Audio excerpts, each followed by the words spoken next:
With most things that we are familiar with, we have developed some form of attitude. But how is this attitude formed? Has it changed over time?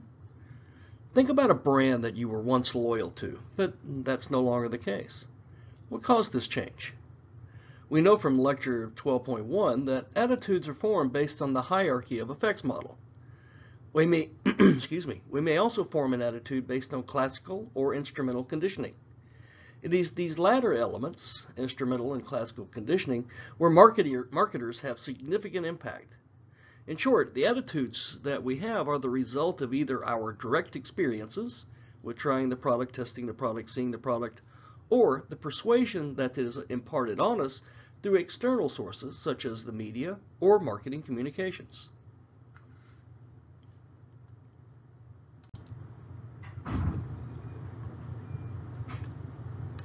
Now, attitudes can either be strong or weak, and these will vary among individuals, even in the same product category. For example, among those that consume colas, such as Coke or Pepsi, some people strongly prefer Coke, while others, those who made bad choices in life, prefer Pepsi. And there's also another group of people that have no preference either way, and they'll purchase whatever strikes their mood or whichever one is on sale. One's commitment to an attitude is strongly tied to the level of involvement that they have with the attitude object, the brand or the person, etc. And those with high levels of involvement with a brand, for example, will have a much stronger attitude than those that have very low involvement. Commitment, however, comes in basically three forms, or is the result of three different elements, I guess you could say: compliance, identification, and internalization. Compliance occurs at the lowest level of involvement and is also the result of the rewards that could be gained or a punishment that could occur. So compliance, it basically can be viewed as you will agree with other people, but you'll keep your dissenting opinion private. So in public with them around a group, they're talking about one thing and you go, yeah, I agree with that. But internally you're going, no, but I'll do it just to comply with everybody else. Compliance can result in a change of one's behavior, but it will not change one's attitude. Now, the question may be that if you start being around a group and they go, oh, this product is better, you ought to use it, or eat this, or try this, you may have an attitude that's different, but because of your behavior and you start trying it, in time, your attitude may change, but we still are a little iffy on if that occurs and to how much that occurs. Identification, on the other hand, is a change of attitude or behavior due to the influence of someone that we admire. For example, marketing messages. Marketers basically, they'll use an advertising message that depict the negative issues that happen when we choose one product over another. Where just basically what they're trying to do is alter one's commitment level and link that to their attitude. For example, think about Jif and their tagline. Choosy mothers, choose Jif. Now, finally, internalization kind of reflects the highest level of involvement and are very difficult to change. Under this influence, a consumer basically accepts a belief both privately and publicly.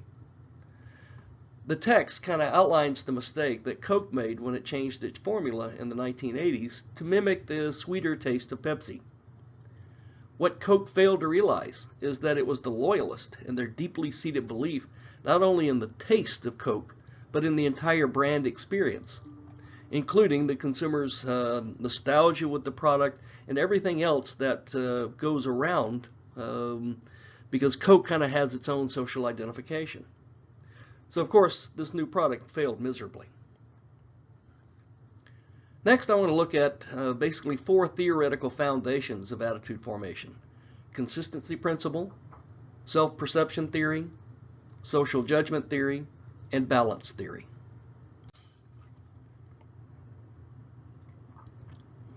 Imagine that someone you know comes to you around you and your group and telling everybody how nice of a person they are, but then they start acting mean and unpleasant toward everyone around them. By this, they are basically breaking from the law of consistency. As a fellow human, we will question the statements that they make against their actions and come to the realization that they're just not really a nice person. According to consistency principle, the individual in question will also question this contradiction. Sometimes I have a hard time believing that to be true with some of the people that I know, but a normal person will either stop telling people how nice they are and keep being unkind, or they will stop being unkind and keep telling people how nice they are. And of course, irrational people, they just don't go to the trouble and tell you one thing and do something else. Most of us do prefer harmony between our thoughts, our feelings, and our behaviors, and have a need to maintain a level of consistency among these motivating elements. Often, we want to remain consistent to our existing actions and beliefs. We do just ourselves, we do judge ourselves basically in much the same way as we judge others, and in fact, often judge ourselves even more harshly. This can often lead to great soul searching and a change in behavior.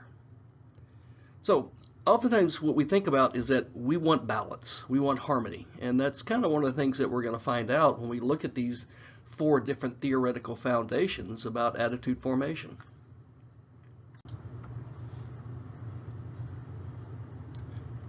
According to self-perception theory, people determine their attitudes and preferences by interpreting the meaning of their own behavior.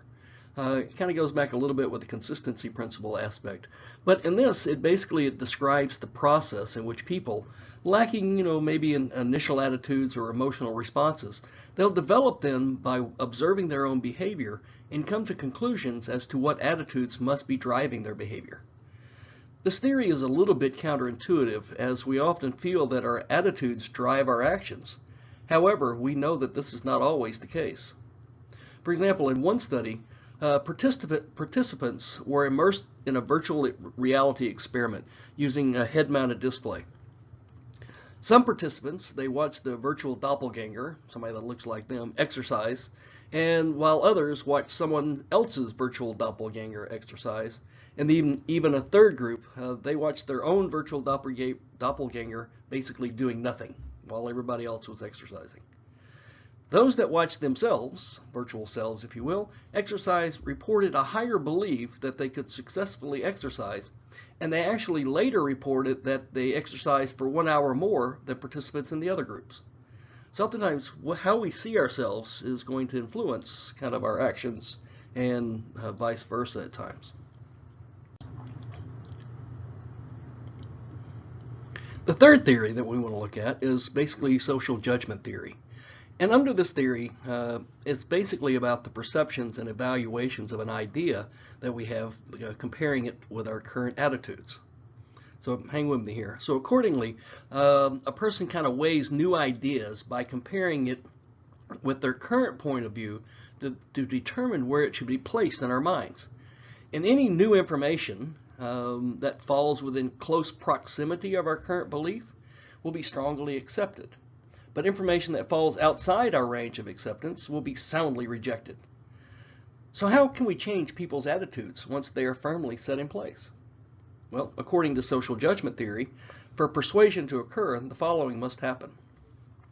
1. Any new information must fall within the latitude of acceptance. 2. The new information must be different from the anchor position. And 3. The new information, while different from the anchor, can't be assimilated into what their current thinkings are, or cannot be contrasted. So as such, basically any change that we see is likely to be very small and also very difficult to achieve. But for marketers, this basically means that to shift the mind of the consumers can be a very difficult task once an unpopular position is basically held. For example, if we have a negative attitude toward BP after the oil spill, or about Toyota after some of the issues with their cars, it's very difficult to change the positions of somebody that had a negative or neutral opinion of Toyota or BP in the first place.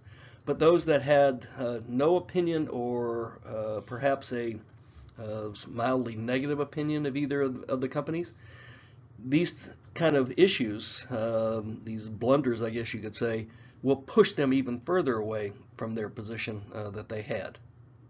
So we see evidence of this basically of social judgment theory oftentimes in politics, where one candidate successfully paints an opponent in a light very early in the campaign, where people think that, oh, this candidate stands for this and means that, and it's very difficult sometimes for that candidate, right or wrong, to be able to dig out of that hole that he was placed in by the other party, if you will. Let's take a look at this clip from Brain Games that kind of gives you a little insight as to what this is. We've placed weights inside of each of these boxes. We asked our volunteers without peeking to tell us which is heavier. That one seemed heavier. Definitely. Yeah. Definitely. This is lighter. Yeah, this one feels a little bit heavier, which I thought it would be lighter, but it's not, I think. Let me do it. Huh, okay. So when you had just looked at the boxes, when you just looked at the size, which one did you think would be heavier? I guess this one, because it was just so big, so. It's bigger. Yeah. Initially, you're gonna think bigger means heavier. Yeah, I was thinking the same thing too. Turns out this game requires more than just your sense of sight and touch. Your brain also relies on motor learning, a kind of muscle memory supersense to gauge the weight of the boxes. So which box is really heavier? Bring that one over here and then read the reading from the scale in pounds. Okay. 14 pounds. 14 pounds. Yeah. All right. So now we know the lighter box is 14 pounds. Let's bring in the heavier box. Heavier box. All right. 14 pounds. Wait, what? What does it say? 14 pounds. 14 pounds. It's the same exact thing. But wait, really? Yeah. How does that even work though? Like, why? Well, when you first pick up the box, you have this expectation that the larger one will be heavier. And so you apply more force than you need, and that makes it wind up feeling lighter in a way. But you lifted it multiple times, and you moved it around, and you really developed an internal model of what the weight was. In other words, your motor sensing system figured it out. It knows that it requires the same force to lift each box. But the cognitive perceptual part of your brain refuses to accept that conclusion. So it still thinks that the smaller box is heavier. What does that tell you about your brain? It has lied to me. I do not trust anything anymore, ever. We live in the Matrix. Oh God, no.